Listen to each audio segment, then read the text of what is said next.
Gotcha. So maybe if you have high standards and you think you're a competitive applicant, get them help, and then spend that next year or 10 to 12 months uh, really souping up or maybe taking some Yeah. steps to make you even more competitive. Yeah, I think in Manhattan Review, I think our most value-added program are people who want to reapply to business school with this thing called a rejection analysis, and people are oftentimes very surprised.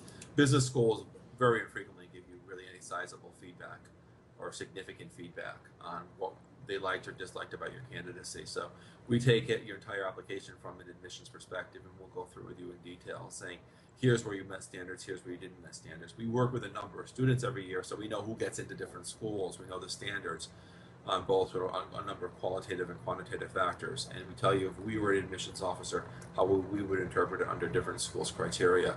And it's a very, very value-added program, and because it really kind of gives you a real grounding on what you did right and what you did wrong.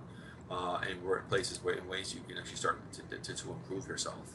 And oftentimes many people are really surprised at the interpretation of what they provided. And they think they did a great job, and we'll come back to them and say that your application was not up to standards on the following fronts, and they're like, I had no idea. So oftentimes we think that's a great value-added program, a really cost-effective program for people who don't get into the schools they want. Gotcha. Yeah, if I learned one thing through this series is that there's more than meets the eye with these application processes. You can, There's a lot more than meets the eye, and it's just, I mean, if you want to put it any type of a direct correlation to anything in real life, it's pretty much like a jury, and Mhm. people sit down and you may think that someone's absolutely innocent or absolutely guilty, and the person next to you has a totally different interpretation given the same set of criteria.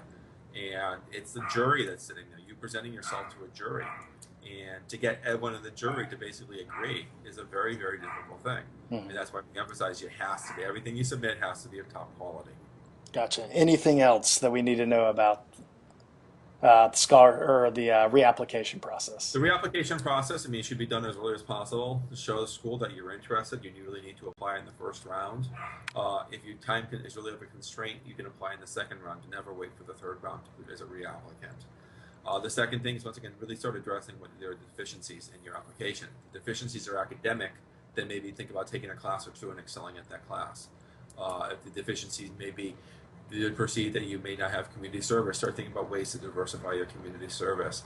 Once again, it's such an individualized process. There really is no one right or wrong answer for everyone. The right answer and the wrong answer really is a matter of you and your life and work experiences and how you presented those. But this general strategy is get it in early as possible and make sure you understand what you did right and what you did wrong. I really emphasize. Also, the other thing we'll emphasize is if you had not been to visit the particular school, you should try to go there either through information sessions if it's far away, or if it's within 3 or 4 hour drive or 2 hour flight. You should try to actually go there in person. Gotcha.